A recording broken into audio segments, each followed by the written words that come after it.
इस्माइल, मुझे थोड़ी ना पता था कि गाड़ी इस तरह ख़राब हो जाएगी। आप प्लीज़ गुस्सा मत हो, सब कुछ ठीक हो जाएगा। वो जैसे ही पार्किंग एरिया की तरफ पहुंचे उसे रानिया की आवाज़ सुनाई दी। वो काफ़ी परेशान लग रही थी। दामियार, मुझे लग रहा है कि इनके साथ कोई मसला हो गया।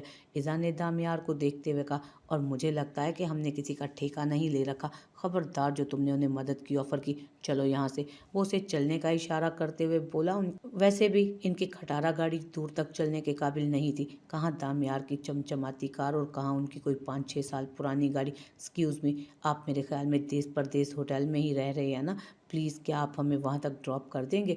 हमारी गाड़ी ख़राब हो गई है और मेरी मीटिंग है। मुझे वहाँ लाजमी अपनी मीटिंग में पहुँचना है। वो दामियार की तरफ आते हुए बोला। नहीं। दामियार बोलने ही लगा था कि ईज़ा ने उसका हाथ थाम कर उसे रोक दिया।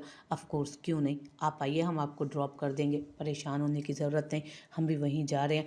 रानिया को जानते हैं हम, ईज़ा ने कहा। तो उस आदमी ने एक नज़र पीछे मुड़कर अपनी बीवी को देखा और फिर सुकून का सांस लेते उनके साथ गाड़ी में सवार हुआ। रानिया ने भी जल्दी से गाड़ी में सवार होते उसके साथ जगह बनाई, जबकि वो ईज़ा को कुछ नहीं कह सका। गाड़ी स्टार्ट करते उसने होटल की राह ली। उसका इरादा उसके साथ अकेले में वक्त गुजारने का था, लेकिन उन लोगों को लिफ्ट देने के चक्कर में अब वो ईज़ा के साथ अकेले वक्त नहीं गुजार सकता था, जिसके लिए उसे बिल्कुल अच्छा नहीं लग रहा था। लोगों की मदद करना या इन सब चीज़ों में इंटरेस्ट दिखाना दामियार के लिए बहुत मुश्किल था। वो अपनी ज़िंदगी जीने वाला, अपनी खुशियों से मतलब रखने वाला इंसान था, लेकिन ईज़ा को बुखार चढ़ा हुआ था मदद करने का, जिसकी वजह से वो मजबूर हो गया। Thank you so much mister Damiyar Shah, आपने हमारी मदद की। मैं बहुत ज़्यादा परेशान था। अगर मैं आज मीटिंग पर नहीं पहुंचता तो मुझे बहुत नुकसान हो सकता था। आपकी मिसेज़ ने कहा कि आप लोग मेरी मिसेज़ को जानते हैं। वो पिछली सीट पर बैठा दामियार से मुखातिब हुआ। जी, हम एक ही यूनिवर्सिटी में पढ़ते थे। दामियार और मैं एक ही क्लास में थे। दामियार के जवाब ना देने पर उसने खुद ही जवाब दिया। वाह, ये तो बहुत अच्छी बात हो गई। आपके बारे में बहुत सुना है, आर्टिकल्स पढ़े हैं। सच कहूँ तो बिज़नेस में आपका एक बहुत बड़ा फ़ैन हूँ मैं। वो काफ़ी खुशी से उससे कह रहा था। ईज़ा उनकी बातें सुन रही थी, जबकि दामियार बिल्कुल इग्नोर कर रहा था, जैसे कोई वास्ता ही ना हो इन लोगों से। वैसे आप काम क्या करते हैं? दामियार का इस तरह से इग्नोर करना ईज़ा को बहुत अजीब लग रहा था, इसीलिए वो खुद ही सवाल करने लगी थी। दामियार ने घूर कर एक नज़र अपने साथ बैठी ईज़ा को देखा। उसे हरगिज़ अच्छा नहीं लगा था उसका इस तरह से किसी गैर मर्द को मुखातिब करना। मैं भी एक छोटा सा बिजनेस ही करता हूँ, दामियार साहब की तरह तो नहीं। ये तो बहुत बड़े बिजनेसमैन हैं, इनके सामने तो मैं चींटी बराबर भी नहीं। वो जैसे अपना मजाक उड़ा रहा था। दामियार ने अब की दफ़ा भी कोई रिस्पॉन्स नहीं दिया। लगता है आपको ज़्यादा बात करना पसंद नहीं है। उसका मुखातिब भी दामियार था, जो अब तक उसे मुकम्मल नज़रअंदाज किए हुए था। ये ड्राइविंग के दरमियान में बातें नहीं करते हैं ज़्यादा, ईज़ा ने जवाब दिया, जबकि गाड़ी फुल स्पीड में आगे बढ़ाते हुए उन लोगों को तकरीबन आधे घंटे में होटल पहुंचा चुका था। ईज़ा के साथ लॉन्ग ड्राइव पर जाने की ख्वाहिश अधूरी ही रह गई थी। थैंक यू सो मच दामियार साहब, मैं आपका यह एहसान कभी नहीं भूलूंगा। वो गाड़ी से निकलते हुए भी उसका शुक्रिया अदा करता हुआ तेज़ी से अंदर की तरफ अब चला गया था, जबकि रानी अब भी उनकी शुक्रगुजार होती अंदर की तरफ कदम बढ़ा गई। अब कितने रूड हैं, ठीक से उनकी बात के जवाब भी नहीं दे रहे थे, बात तक नहीं कर रहे थे आप उन लोगों से। अगर हेल्प कर ही दी थी तो कम से कम उनकी थोड़ी सी इज्जत भी कर लेते। ईज़ा नाराज़गी से उसे देखते हुए बोली, मुझे अच्छा नहीं लगा ईज़ा उन लोगों का हमारे साथ आना। हम अपना हनीमून टूर एंजॉय करने आए हैं, किसी की मदद करने नहीं। और ख़बरदार, जो आइंदा तुमने किसी भी तरह से किसी को भी इस तरह की ऑफ़र की, बहुत बुरा लगता है मुझे इस तरह का हमारे बीच किसी और की इंटरफेरेंस करना। सारा मूड ख़राब हो गया इनकी वजह से। मैं तुम्हें अपने साथ लॉन्ग ड्राइव पर ले जाना चाहता था, किसी अच्छे से मकाम पर ले जाना चाहता था, लेकिन इन लोगों की वजह से। क्या हो गया है दामियार, मैं आपके साथ हूँ ना, आप जहाँ कहेंगे मैं वहीं आपके साथ चलूँगी। किसी की मदद करने में कोई ऐसी बुराई भी नहीं है। हम शाम को लॉन्ग ड्राइव पर चलेंगे, पक्का प्रॉमिस। अब मूड ठीक करें अपना। वो उसका चेहरा अपने हाथों में थामते बोली तो अचानक ही दामियार उसे खुद से लगा गया। चले, अब अच्छे बच्चों की तरह चलते हैं। बल्कि नहीं, आपने मुझसे वादा किया था नया फ़ोन दिलवाने का, चलें पहले मुझे नया फ़ोन दिलाएं। वो उसे देखते हुए बोली तो उसकी फरमाइश पर अचानक ही दामियार का मूड ठीक हो गया। आओ मैं तुम्हें अच्छा सा फ़ोन दिलवाता हूँ। वो गाड़ी दोबारा स्टार्ट करते हुए मुस्कुराया, जबकि उसकी मुस्कुराहट पर वो पुरसकून हुई। दामियार का अंदाज़ उसे फ़िलहाल समझ नहीं आ रहा था, कभी वो कुछ था तो कभी कुछ। उसने अपना सिम कार्ड अपने नए फ़ोन में डाला। वो काफ़ी खुश लग रही थी। दामियार ने उसे उसकी पसंद का फ़ोन लेकर दिया था, जिस पर वो अपनी मर्ज़ी के मुताबिक तस्वीरें बना सकती थी। ये फ़ोन तो बहुत अच्छा है दामियार, थैंक यू सो मच। वो खुश होते हुए उसे देखकर बोली थी, जबकि दामियार उसके मासूमाना अंदाज पर मुस्कुराते हुए उसके थैंक यू को कबूल कर चुका था। अब मैं इसमें बहुत सारी अच्छी अच्छी तस्वीरें बनाऊंगी। वो फ़ोन को उलटते पुलटते देख रही थी। अपना नंबर सेव करे ना। फ़ोन उसके हवाले करते हुए वो बोली तो दामियार ने उसके हाथ से फ़ोन पकड़ते उसमें अपना नंबर सेव किया। वो भी अपना फ़ोन कल ही रात को लेकर आया था और साथ ही साथ ईज़ा के लिए भी अपने जैसा फ़ोन लेकर आया, जैसा ईज़ा को पसंद था उसकी मर्ज़ी के मुताबिक। वो फ़ोन देखकर वो बहुत खुश हो रही थी। जब फ़ोन वापस लेते हुए वो उसमें अपने भाइयों के नंबर सेव करने लगी। अजीब सी जलन दामियार के अंदर सिरायत कर गई। ये गलत था, बहुत गलत था। ये कैसे जज्बात थे उसके जो उसके भाइयों को लेकर भी अजीब तरह की जलन का शिकार हो रहे थे। वो उसके भाई थे, वो अपने भाइयों से प्यार करती थी और इसमें कुछ गलत नहीं था। उसे उसको इतना भी महदूद नहीं करना चाहिए था। छोड़ो ना इस फ़ोन को, क्या फ़जूल नंबर सेविंग में लग गई हो तुम। छोड़ो ना इस फ़ोन को, क्या फ़जूल नंबर सेविंग में लग गई हो। इधर दो, मैं वो पुराने वाले फ़ोन से डेटा ट्रांसफ़र करता हूँ तुम्हारे फ़ोन में, तुम्हारी सारी तस्वीरें भी। वो फ़ोन उसके हाथ से लेते नए पुराने टूटे हुए स्क्रीन वाले फ़ोन से डेटा उसके फ़ोन पर सेंड करने लगा। सारी तस्वीरें उसकी स्क्रीन पर रोशन होने लगी, जो और भी ज़्यादा प्यारी लग रही थी। देखा, मैंने कहा था ना तुम्हारी एक भी तस्वीर ज़ाया नहीं होगी। वो उसके चेहरे की मासूमाना मुस्कुराहट को निगाहें भर के देखते मोहब्बत पाश लहजे में बोला, मुझे आप पर पूरा यकीन था दामियार। वो उसके कंधे पर हल्का सा हाथ थपथपाते हुए बोली तो वो हंसा था। अभी सुबह तक तो वो उसे धमकी दे रही थी कि अगर उसकी कोई भी तस्वीर ज़ाया हुई तो बख्शने वाली ने, और अब वो ये कह रही थी कि उसे उस पर यकीन था। तुम्हारे यकीन का ग्राफ बहुत ज़्यादा ऊपर नीचे होता है इज़ा, ये ना हो कि जब यकीन करने वाला मामला आए तो तुम चेहरा फेर जाओ। वो उसकी आंखों में देखते बिल्कुल सीरियस अंदाज में बोला, जी नहीं, मुझे आप पर पूरा यकीन है, डोंट वरी। वो मुस्कुराते हुए बोली थी। दामियार हैरान था कि वो कितना बदल गई थी। अब लग रहा था कि उसने सच में उसे मौका दिया था संभलने का, बदलने का, और वो बदल जाएगा क्योंकि उसे उसकी ईज़ा हमेशा के लिए चाहिए थी। ईज़ा को खो देने का मतलब था खुद को खो देना, ज़िंदगी को खो देना, सांसें लेना भूल जाना। I love you Iza. वो जो पूरी तरह अपने फ़ोन में डूबी हुई थी उसकी आवाज़ पर सर उठाकर उसे देखने लगी। जवाब में कुछ नहीं कहा, बस चेहरे पर हल्की सी सुर्खी के साथ मुस्कुराकर वो दोबारा से सर झुकाकर अपने मोबाइल फ़ोन में मौजूद तस्वीरें देखने लगी। वो एक दफ़ा फिर से मखमूर सा उस पर निगाहें जमाए अपनी ज़िंदगी की सबसे बड़ी खुशी को महसूस करने लगा। उसकी निगाहें जैसे बरसों की प्यास बुझा रही थी उसे जी भर कर देख कर, जबकि उसकी बेबाक निगाहें महसूस करती ईज़ा ने एक नज़र उठाकर उसे देखा था। उसकी निगाहों की तपिश महसूस करके वो उसकी तरफ मुतवज्जो हुई। यह एहसास दामियार को जैसे दोहरी ज़िंदगी दे गया था, जबकि उसकी निगाहों की मायनी खेजी पर उसके कान की लुएं तक सुर्ख पड़ने लगी। जब दामियार ने उठकर बैठते हुए उसे अपने करीब करते हुए खुद में समेटा था। चलें बाहर चलते हैं कहीं, वो उससे दूर होते हुए बोली। कहाँ? दामियार ने मुख्तसरन पूछा। लॉन्ग ड्राइव पर, उसने फ़ौरन कहा।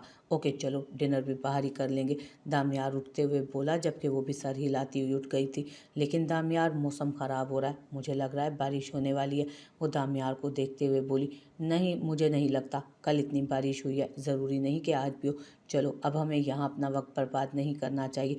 वो उसका हाथ थामते हुए उसे लिए बाहर की तरफ चला गया। इज़ा, मैं चाबी ऊपर कमरे में भूल आया। वो गाड़ी के पास पहुंचा ही था कि वो परेशानी से कहने लगा। इज़ा ने घूर कर उसे देखा था। अरे वाह, ये तो कमाल हो गया, चलें पैदल चलते हैं, वो मुंह बनाकर बोली। लॉन्ग ड्राइव पर हम पैदल जाएंगे? वो हैरत से उसे देखकर पूछने लगा। और नहीं तो क्या, चाबी तो आप ऊपर भूल आए हैं, तो जाहिर सी बात है अब पैदल ही जाना पड़ेगा ना, तंजिया लहजे में कहती वो बड़ी मासूम लग रही थी। उसके फूले फूले गाल दामियार शाह को गुस्ताखियों पर उकसा रहे थे। चलो ले आते हैं, कितना टाइम लगेगा? वो उसे ऊपर रूम में जाने का इशारा कर रहा था, जबकि उसकी आंच देती निगाहें ईज़ा को ऊपर की तरफ जाने नहीं दे रही थी। उसने फ़ौरन नफ़ी में सर हिलाया। मैं यहीं रुकूंगी, आप जाएं चाबी लेकर आएं। वो मज़े से बोली। इज़ा, दोनों चलते हैं ना, थोड़ी देर रेस्ट करेंगे फिर सीढ़ियाँ उतरेंगे। सीढ़ियाँ उतरना चढ़ना हमारे लिए मुश्किल हो जाएगा ना, और देखो ना तुम्हें लिफ्ट भी पसंद नहीं। वो उसे देखते हुए कहने लगा। इज़ा को लिफ्ट में जाना बिल्कुल पसंद नहीं था, क्योंकि उसे खौफ आता था कि कहीं लिफ्ट ख़राब ना हो जाए तो वो अंदर ही मर जाएगी, और उसको अपनी ऐसी मौत कबूल नहीं थी। तो उसने साफ इनकार कर दिया कि वो लिफ्ट में नहीं आएगी, जिसकी वजह से दामियार भी उसके साथ कभी सीढ़ियाँ चढ़ता तो कभी उतरता। उसने एक दफ़ा भी गिला नहीं किया, लेकिन अब वो कह रहा था, वैसे भी बिल्कुल नहीं दामियार शाह, आप जाएंगे, चाबी लाएंगे और फ़ौरन से वापस आएंगे। वैसे भी सीढ़ियाँ चढ़ना मुश्किल होता है, उतरना बड़ा आसान, आजमा के देख लें। मैं यहीं रुक कर आपका इंतज़ार करती हूँ। वो दांतों की नुमाइश करते हुए बोली तो दामियार ने मुंह बनाया, लेकिन उसने उसके इस तरह मुंह बनाने पर कोई रिस्पॉन्स ना दिया। तो मजबूर होकर दामियार को ऊपर जाना ही पड़ा, जबकि उसके जाते ही वो वहीं गाड़ी के करीब रुककर उसके वापस आने का इंतज़ार करने लगी। जब थोड़े फासले पर एक आदमी तेज़ी से चलते दूसरे आदमी से टकराया। उसके टकराने की वजह से वो आदमी बुरे तरीके से ज़मीन पर गिरा। वो परेशानी से दूर से उसे देखने लगी थी। वो रानिया का हस्बैंड था। उसे इस तरह तकलीफ में देखकर वो आगे बढ़ी, जबकि वो बड़ी मुश्किल से उठकर खड़ा हुआ और अपने पैर को देखने लगा। वो दूसरा बंदा तो सॉरी कहता तेज़ी से आगे बढ़ चुका था। न जाने उसे क्या जल्दी थी। अरे आप ठीक तो हैं ना, काफ़ी चोट लग गई है आपके पैर में, वो उसके पास आती परेशानी से बोली, जबकि उसे अपने सामने खड़ा पाकर वो हल्का सा मुस्कुराया, लेकिन पैरों में लड़खड़ाहट बहुत वाज़ेह थी। शायद वो बहुत ज़्यादा तकलीफ़ में था। हाँ, चोट लग गई है, कोई बात नहीं, ये ठीक हो जाएगा। ऐसी चोटें इंसान का क्या ही बिगाड़ सकती हैं, ठोकरें लगती रहनी चाहिए, वो मुस्कुराते हुए बोला। लेकिन भाई, मुझे लगता है कि आपको ज़्यादा चोट लग गई है, आप वहाँ बेंच पर बैठ जाएं, ईसा ने हमदर्दी से कहा। नहीं, मैं ठीक हूँ। वो दरअसल मैं अपनी बीवी को बुलाने जा रहा था ऊपर। प्लीज़ मुझ पर एक और एहसान कर देंगी, मेरी बीवी को ऊपर से बुला दें। आज हमें होटल से चेक इन करना है, लेकिन वो चाहती थी कि यहाँ से जाने से पहले हम डिनर करें, लेकिन वो ऊपर कमरे में मेरा वेट कर रही है। प्लीज़ उसे बुला कर लाएंगी आप? वो उसे देखते हुए इल्तजाइया अंदाज में बोला। हाँ, क्यों नहीं, मैं जाती हूँ। वो उठकर खड़ी हुई। वो उस मजबूर इंसान की मदद क्यों ना करती। आपको अकेले इस तरह पहली दफ़ा यहाँ देखा है। आपके हस्बैंड कहाँ हैं? उसके उठने पर वो सवाल कर गया। ऊपर गए हैं गाड़ी की चाबी लाने के लिए, वो उसे देखते हुए बताने लगी। ये तो और भी अच्छा हो गया। आप ऐसा करें, उन्हें फ़ोन करें और कहें कि दरवाजे पर दस्तक देकर मेरी बीवी को नीचे आने के लिए कह दे। आपको ऊपर जाने की भला क्या ज़रूरत है? आपका और हमारा कमरा बिल्कुल एक साथ है। दरअसल मैं खुद फ़ोन कर देता, लेकिन मेरा फ़ोन भी ऊपर कमरे में ही रह गया। उस आदमी ने उसे देखते हुए कहा। अरे हाँ, ये तो और भी अच्छा हो जाएगा। वो उसके आइडिया पर खुश होते फ़ौरन दामियार का नंबर मिलाने लगी, जो पहली कॉल पर रिसीव कर लिया गया। इसू जानू, मैं बस 2 मिनट में आया, चाबी ले चुका हूँ, दरवाजे को लॉक लगा दिया है। वो फ़ौरन से उसे बताने लगा था। दामियार, हमारे कमरे के बिल्कुल साथ में वो कमरा नंबर 107 है ना, वहाँ पर दस्तक दें और रानिया वहाँ अंदर होंगी। उन्हें कहें कि नीचे उनके हस्बैंड इंतज़ार कर रहे हैं। इसू जान, हम किसी के नौकर नहीं लगे हुए, आई मेरी बात समझ। उसका शोर नीचे इंतज़ार क्यों कर रहा है? खुद आकर अपनी बीवी को लेकर जाए। वो सख्ती से कहता सीढ़ियों की तरफ आया। जितना कहा है उतना करें, ज़्यादा ड्रामे करने की ज़रूरत नहीं है, वरना मैं ऊपर आ गई ना तो अच्छा नहीं होगा। वो धमकाने वाले लहजे में बोली तो दामियार के लबों पर गहरी मुस्कुराहट उभरी। तो मैं रूम में इंतज़ार करूं? सवालिया अंदाज में बोला। अब की दफ़ा कदम राहदारी में कमरा नंबर 107 की तरफ बढ़ाए थे उसने। जी नहीं, रानिया को बोल दें कि जल्दी से नीचे आए, भूख लगी है मुझे, वो नाराज़गी से बोली। तो दामियार ने दरवाजे पर दस्तक दी, जबकि वो मुस्कुराकर फ़ोन बंद करते वापस इस्माइल के पास जा रही थी, जो बहुत तकलीफ़ में था उस वक्त। उसने 2 दफ़ा दरवाजे पर दस्तक दी, लेकिन अंदर से जवाब निदार। अब उसने दरवाजे पर दस्तक देते हुए नाम से भी उसे पुकारा, लेकिन उसे एहसास हुआ कि दरवाज़ा खुला हुआ है। आहिस्ता से दरवाजे के हैंडल पर हाथ रखता दरवाजे को पूरा खोलकर अंदर देखने लगा, लेकिन अंदर तो कोई नहीं था। उसने अंदर कदम रखे तो सामने वॉशरूम से वो खुद पर सिल्क की बेडशीट और बरहना कंधों के साथ बाहर निकली, और अगले ही लम्हे उसे देखकर चीखते हुए आगदान की तरफ बढ़ी। वो बुरी तरह से बौखलाई थी, चेहरे पर घबराहट वाज़ेह थी। इस तरह की नीम बरहना हालत में किसी गैर मर्द का कमरे में दाखिल होना यकीनन उसे परेशान कर गया था। दामियार खुद भी अच्छा खासा बौखला गया, लेकिन अपने आप को हैंडल करते वो चेहरा दीवार की तरफ फेर चुका था। रियली सॉरी रानिया, नीचे तुम्हारा शोर तुम्हारा इंतज़ार कर रहा है, जल्दी से नीचे आ जाओ, मुझे ईज़ा का फ़ोन आया था। वो चेहरा फिरते हुए तेज़ी से कमरे से निकला, जब उसे पीछे से चीखने की आवाज़ आई। बचाओ बचाओ दामियार, खुदा के लिए मुझे बचाओ। उसकी चीखों पुकार की आवाज़ सुनकर दामियार के कदम, जो तेज़ी से सीढ़ियों की तरफ बढ़ रहे थे, रुक गए। वो परेशानी से कदम रानिया के कमरे की तरफ बढ़ाने लगा। वो तेज़ी से रानिया के कमरे की तरफ वापस आया, जहां रानिया के बदन से लिपटे हुए कपड़े को पूरी तरह आग अपनी लपेट में ले चुकी थी। बचाओ बचाओ मुझे, वो जैसे उस कपड़े को अलग करने की कोशिश कर रही थी, लेकिन सिल्क की चादर जो उसके गिर्द लिपटी थी उसकी जिल्द को झुलसाने लगी थी। वो उसके जिस्म से अलग होने की बजाय मजीद उसके साथ चिपके जा रही थी। दामियार उसको मुसीबत में देखकर खुद को रोक नहीं सका, तेज़ी से आगे बढ़ा और चादर को एक झटके से खींचकर उसने आगदान में दे फेंका, और अगले ही लम्हे अपना चेहरा फेर लिया। वो थर-थर काँप रही थी। मौत को इतने करीब से देखकर उसकी हालत तरस के काबिल थी। आग पूरी तरह उस कपड़े को अपनी लपेट में लेती थोड़ी देर में अपने अंदर निगल चुकी थी, जबकि रानिया घबराई हुई आगे पीछे अपने बदन को ढांपने को कुछ तलाश कर रही थी।